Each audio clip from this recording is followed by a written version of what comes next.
Hello everyone, hope आप लोग अच्छे हैं। Welcome to Mamta classes. पिछले क्लास में हमने जर्नल टॉपिक स्टार्ट किया था। उसमें हमने रियल अकाउंट से रिलेटेड जो रूल है उस पे बेस्ड कुछ ट्रांजैक्शंस से रिलेटेड जर्नल एंट्री पास की थी। तो सबसे पहले एक बार फिर से हम रूल्स यहाँ पे लिख दे रहे हैं ताकि आपको रिकॉल हो जाए। फिर आगे ट्रांजैक्शंस का जर्नल एंट्री कैसे पास होगा वो हम लोग आज सीखेंगे।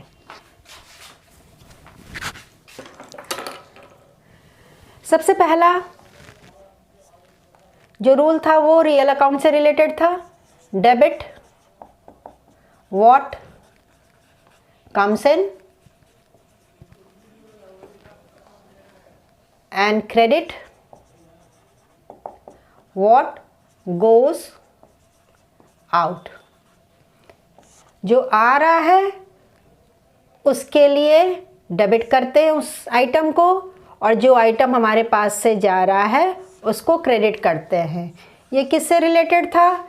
It was related to real account, मतलब ऑल एसेट्स। तो बिजनेस में जब भी एसेट्स आता है उसको क्या करते हैं? डेबिट करते हैं, और कोई एसेट बिजनेस से जाता है तो उसको क्रेडिट करते हैं। दूसरा, debit the receiver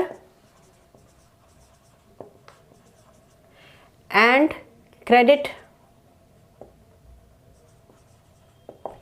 the giver.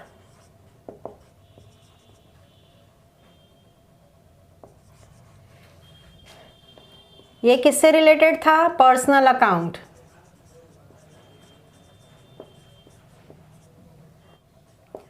All persons, चाहे वो नेचुरल पर्सन हो यानी कि हम और आप, या आर्टिफिशियल पर्सन हो जैसे कंपनी है, बैंक है, स्कूल, कॉलेजेस, हॉस्पिटल्स एक्सेट्रा, उससे रिलेटेड दूसरा वाला रूल है। तो बिजनेस जिस पर्सन को देता है उसके अकाउंट को डेबिट करता है, तो डेबिट द रिसीवर, और जिससे लेता है उसके अकाउंट को क्रेडिट करता है। ठीक है। तीसरा, debit all expenses and losses, credit all income and gains. ये किससे रिलेटेड है? नॉमिनल अकाउंट, मतलब expenses, losses, revenue, income, gain etcetera. तो बिजनेस में कोई भी खर्च होता है या लॉस होता है उस अकाउंट को क्या करेंगे? डेबिट करेंगे, और कोई भी फायदा होता है या इनकम होता है तो उस अकाउंट को क्रेडिट करेंगे। रियल अकाउंट से रिलेटेड हम पिछले क्लास में कुछ ट्रांजैक्शंस सीखे थे।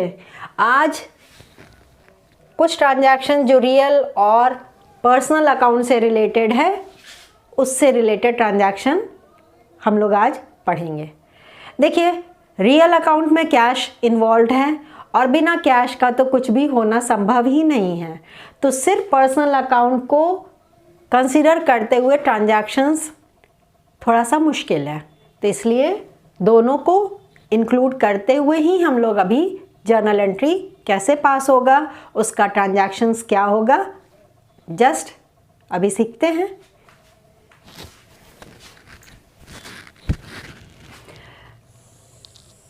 तो कुछ ट्रांजैक्शंस हम यहाँ लिखने जा रहे हैं बाबू मेरे।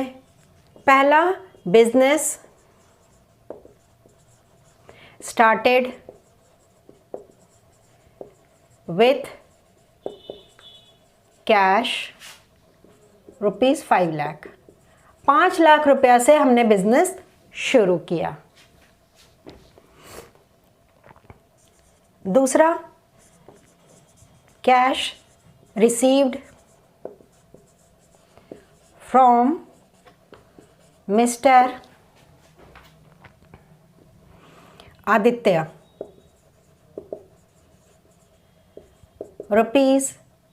₹25,000।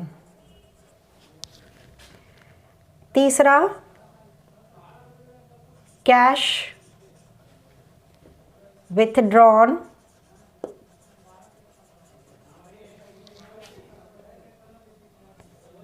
for personal use ₹10,000।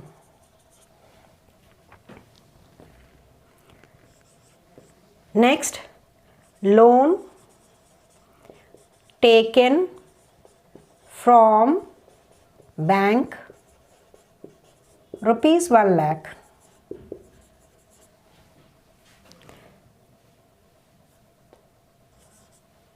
Next, cash paid to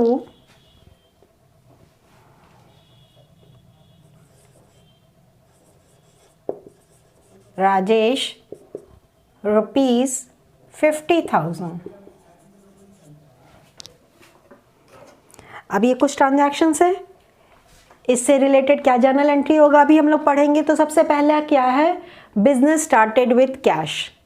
जो ओनर है वो बिजनेस शुरू किया है कैश से, तो बिजनेस में क्या आया, कैश आया ना। तो ये रूल देखते हैं डेबिट वाला, डेबिट व्हाट कम्स इन, यानी कि कैश आ रहा है तो कैश अकाउंट को क्या करेंगे, डेबिट करेंगे। क्रेडिट ये अप्लाई होगा क्या, credit what goes out, business से तो कुछ भी नहीं गया, तो ये क्रेडिट वाला रूल एप्लीकेबल नहीं होगा। अब पर्सनल अकाउंट को देखते हैं, क्रेडिट द गिवर, जो बिजनेस को कुछ भी देता है उसके अकाउंट को क्या करते हैं, क्रेडिट करते हैं। तो यहाँ बिजनेस में पूंजी दिया गया ना, कैपिटल मतलब पूंजी, और ये पूंजी कौन दिया है, the owner of the business. तो ओनर के अकाउंट को क्या करेंगे, क्रेडिट करेंगे। लेकिन जब भी हम अकाउंट्स में ट्रांजैक्शंस को रिकॉर्ड करते हैं ओनर का नाम नहीं लिखा जाता है। तो ओनर का नाम नहीं लिखेंगे तो मैम किस अकाउंट को क्रेडिट करें, ध्यान रखिएगा, ओनर्स अकाउंट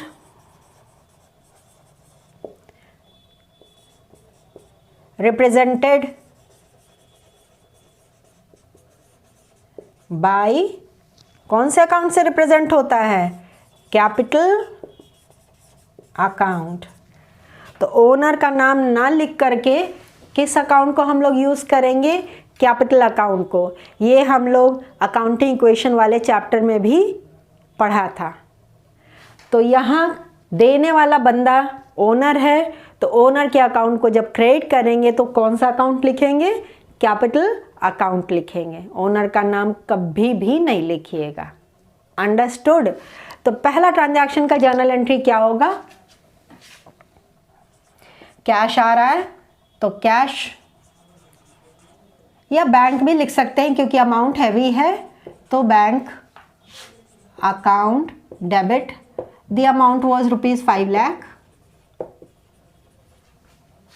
और credit to capital account 5 lakh. Narration, business started with cash. हालांकि कैश लिख रहे हैं लेकिन bank is equivalent to cash. Okay, clear है ना। अब दूसरा क्या बोल रहा है, cash received from mister Aditya. Business को कैश मिला है और देने वाला पर्सन कौन है, आदित्य है। तो देखते हैं कैश आया है ना, real account, debit what comes in, फिर से यहाँ पे कैश को क्या करेंगे, डेबिट कर देंगे।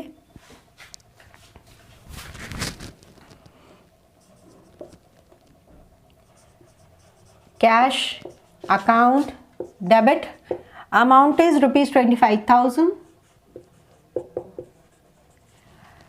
और क्रेडिट व्हाट गोज आउट, ये तो एप्लीकेबल नहीं हो रहा है क्योंकि बिजनेस से कुछ गया नहीं है। अब इसको देखिए, पर्सनल अकाउंट का क्रेडिट द गिवर, जो बिजनेस को कुछ भी देता है उसके अकाउंट को क्रेडिट करते हैं, और ये देने वाला पर्सन कौन है? आदित्य। ओके, तो क्या लिखेंगे? To mister Aditya's account, apostrophe S. Apostrophe S लगाना जरूरी है मैम? यस बेटा जी, बिल्कुल ज़रूरी है। आदित्य का अकाउंट, जैसे बुक होता है, हुज बुक इज़ दिस? मान लीजिए सीता का बुक है तो सीताज बुक, राम का बुक है तो राम्स बुक, तो यहाँ पे ये किसका अकाउंट है? आदित्य का अकाउंट है, तो आदित्याज अकाउंट। अंडरस्टूड लिखना ज़रूरी, अपस्ट्रॉफी एस देना बिल्कुल ज़रूरी है, ठीक है। अमाउंट इज़ ₹25,000 क्रेडिट में भी, और ये तो हम समझाए थे, डेबिट कॉलम में डेबिट के सामने, क्रेडिट कॉलम में क्रेडिट के सामने। पैरेलल में मत लिखिएगा, डेबिट क्रेडिट का फिगर ऊपर नीचे करके ही होगा। Narration, cash received from mister Aditya.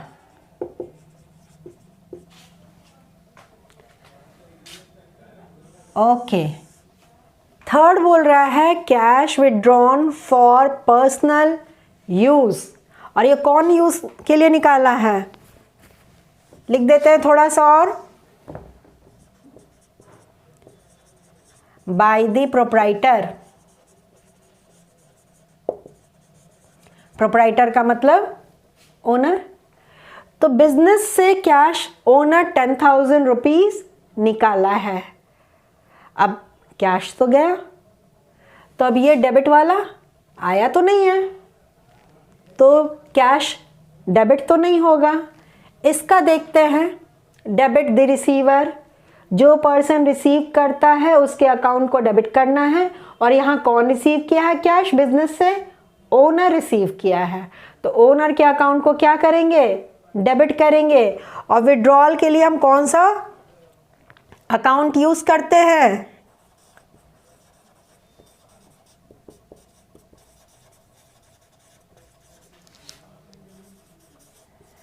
Owner के द्वारा अगर विड्रॉल होता है तो हम यूज करते हैं ड्रॉइंग्स अकाउंट। याद आ रहा है ना? कुछ भी विड्रॉ किया जाता है ओनर के द्वारा, चाहे कैश विड्रॉ करे चाहे गुड्स विड्रॉ करे, तो ड्रॉइंग्स अकाउंट ऑपरेट होता है।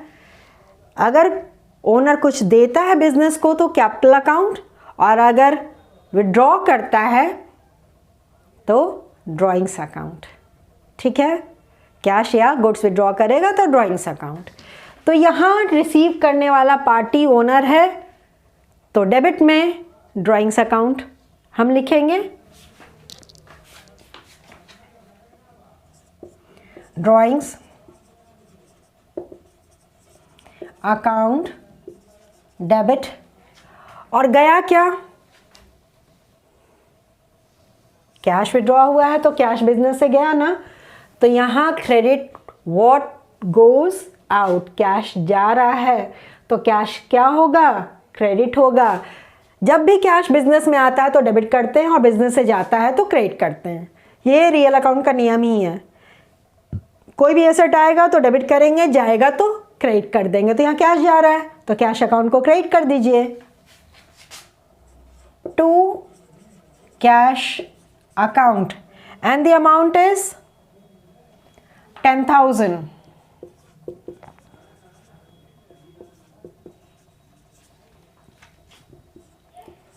Cash withdrawn for personal use।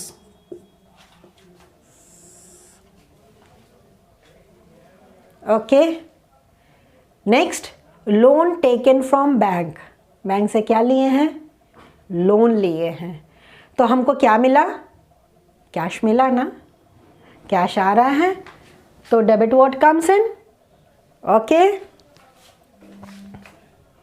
तो यहाँ हम कैश ना लिख करके बैंक वर्ड फिर से यूज करेंगे। तो bank account debit, amount of loan is 1 lakh rupees. पैसा आ रहा है ना, जब भी आप लोन लेते, किसी से भी लोन लीजिए, चाहे बैंक से लीजिए चाहे किसी पर्सन से लीजिए, तो यू रिसीव कैश।